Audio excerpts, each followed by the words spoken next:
The Black Sheep. This next case, it's actually a true crime case. It's gonna be a little bit longer.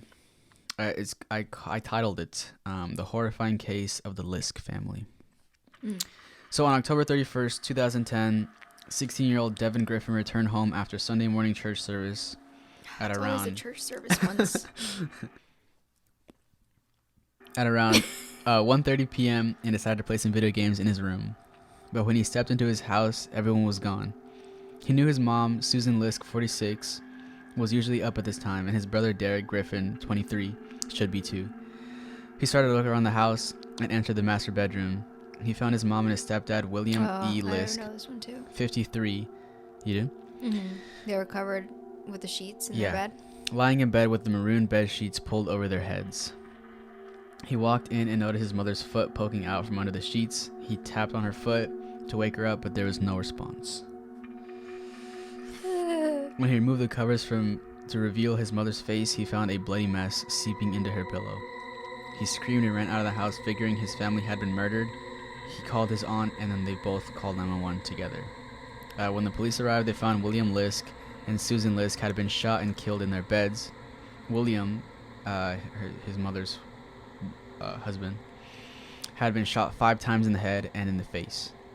And Susan had been raped and shot 3 times at close range. So that mom is his mom. I'll get And into the it. husband is his stepdad, right? Yeah. So, and then Devin's brother Derek, Is his stepbrother. no, his brother. He had a room upstairs that was strangely locked. When the police kicked in the door, they found Derek curled up in bed facing the wall, dead. The coroner ruled his death for blunt force trauma and died within minutes of the first blow. Jeez. Probably a baseball bat. Baseball bats. The prime suspect was William B.J. Lisk Jr. BJ? Yeah, they just called him B.J.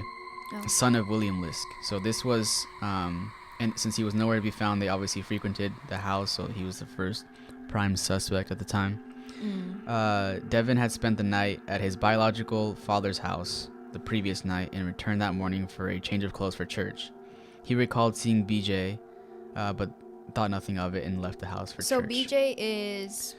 So BJ was the stepbrother to Devin and Derek. Okay, so Devin and Derek are brothers. Mm-hmm. And that's their mom. And yeah, their mom is Susan, and then she got divorced and married William Lisk.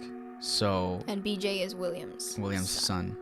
His So name is they're William. He's William stepbrothers. Jr. So they're stepbrothers. So Devin and Derek are brothers, real brothers. And then BJ is the And then stepbrother. BJ's a stepbrother. Alright. And then the family tree is a little bit confusing, but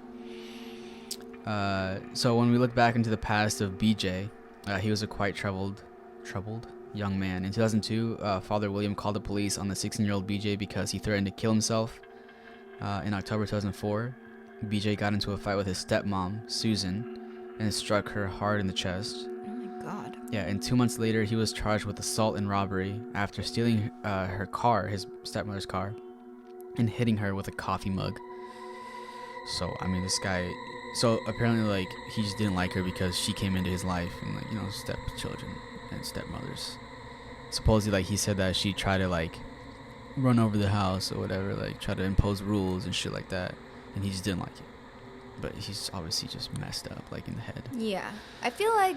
So a lot of times people think, like, okay, these kids definitely had to have something, like, traumatic happen to them as kids, right? Mm. But I feel like sometimes kids are just born, like, evil. Oh my god. Like, I'm not joking. Like, I feel like there are some kids that are just born that just, like...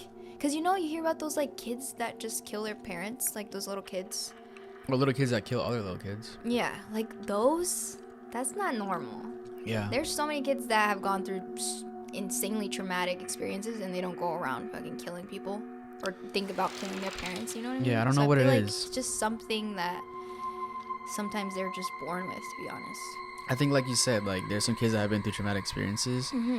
So there's just something in there already. Mm-hmm. So, like, when these kids that have a tendencies to do these horrible things go through traumatic experiences, they probably have even more. Yeah. But sometimes it's just like you said, like, they just have it in them, and if it's not treated, then Mm-hmm. stuff happens. But I don't know. I am not a, what do you even call this? Psychologist? Yeah, psychologist. Psychiatrist?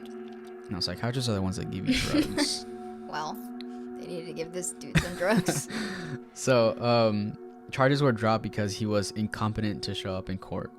And then at least 3 other recorded incidents with the police occurred before he moved into a ward for mentally ill patients.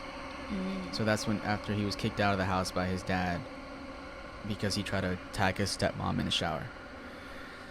So they kicked him out and they put him into like this like mentally ill patient like I mean, ward. what would you do if that was your son? Yeah, I don't feel know. like I would probably do the same thing and be like, bro, we're not fucking safe with this kid in the house. So in 2007, his father filed for guardianship over him because he had been hospitalized for schizoaffective disorder, the bipolar type. So he was diagnosed with that, and his father, how old was he? Like maybe 23, 24? I don't know. Or a little bit older, probably 27, because it looks like he died at the age of 29. But we'll get to that. Okay. So his father like took guardianship over him because he couldn't really take care of himself anymore. So in the week of the murders, William had taken time off work to go hunting. So how old was he at this point? So at this point, it was 2010, and he died 2011 at 29, so he was 28 years old. Oh, shit. Okay. So not the same age as the other kids or boys. No, he's not. Okay. He's older. So he took his son, BJ, hunting, and then upon returning from the trip, they got together with some friends and drank at the house. William allowed BJ to stay the night on the couch and say they were both drunk. And they're like, I can't drive you home or to the... I don't know if he was staying at the ward or he just had freedom to go whenever he wanted, but I don't know where he was living at the time. Okay. So the morning after, a nearby neighbor, Michelle Gradle, said that she remembers hearing loud noises, what appeared to be gunshots, at around 6:30 a.m. October 31st, 2010. BJ had apparently taken his dad's truck to the hunting cabin where they had been the night before, and then the police arrested him there. In 2011, BJ confessed to the murders and pleaded guilty. The lawyers asked him not to seek the death penalty and instead to be sentenced to life without parole, but according to the register at the prison, BJ, 29 at the time, was found dead in his cell on March 31st, 2011 from self-inflicted injuries. So he killed himself in his cell. The part where it gets confusing for me is like, so he killed him at around 6:30 a.m. Right? And so he killed Derek, his dad, and then his stepmom, and then this guy Devin, the youngest out of all of them, he was 16 years old. He came home to get a change of clothes for church, and everyone was already dead. So he just came home, I guess, just changed really quickly, or he didn't even shower or anything like that. He just grabbed some clothes and left because he wasn't even like, where's my mom at? Yeah, he just thought, well, everyone's asleep at 1:30. Sleeping or not home. What did it say in the beginning that he remembered seeing BJ when he got there, and he just was like, oh, I guess he's here right now. But it said that he thought his family wasn't home, or what? Yeah, that's when he got home from church. Oh, okay. So when he came to grab the change of clothes, it was early. He just didn't really think. Probably like 10 or something, right? Yeah, he just probably didn't think. It was like everyone's asleep. Yeah, probably. That's wild, because like they were already dead. Yeah, when and he got saw there. BJ and like that he literally had just freaking killed him, and he had no idea then. But yeah, that happened in 2011, 2010. Jeez. So he got the gun because his dad took him hunting. Yeah. What do you think about that? You think that's a good idea? No, I don't think that's a good idea person that at all. has, all this stuff happen to them, and obviously like shows that they're Tendencies. violent, Yeah. and or they would do stuff like that.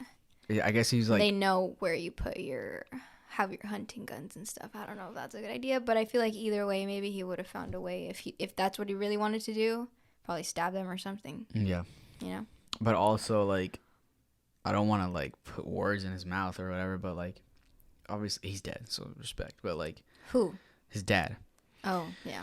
Like he was blinded by his son. Like I read that like he was like always like trying to be helpful to his son. It was just his son, so I can't blame him. But like when he has like those tendencies, you can't like take him and give him a gun. Like I don't know. There's other ways to bond, okay? There's other ways for father and son bonding than hunting. Yeah. Fuck, I don't know, dude. Fuck. But I mean, it's a pretty sad story. Like, That's horrible. So Devin is still alive. So like, Devin wasn't there when this happened? No, because he spent the night at his biological father's house that night. So he would have been dead too. But why did he choose to do it that night when Devin wasn't there? I feel like if he wanted to kill all of them, wouldn't he just wait till he got back? No, maybe he didn't. Maybe it was like. Well, obviously that was only because he wasn't allowed at the house, because like his dad kicked him out. Oh, but he right. just let he him didn't stay there. Yeah, he just let him stay because they were that drunk. night. Because they were drunk, they got back and he was drunk. Fuck. Well, Devin, he got lucky with that one. That's messed up. Okay, yeah. Never mind. Never mind. Not lucky, but you know what I mean. Like he didn't kill him because he wasn't there. At least he didn't die. But that's very sad. Very, very tragic.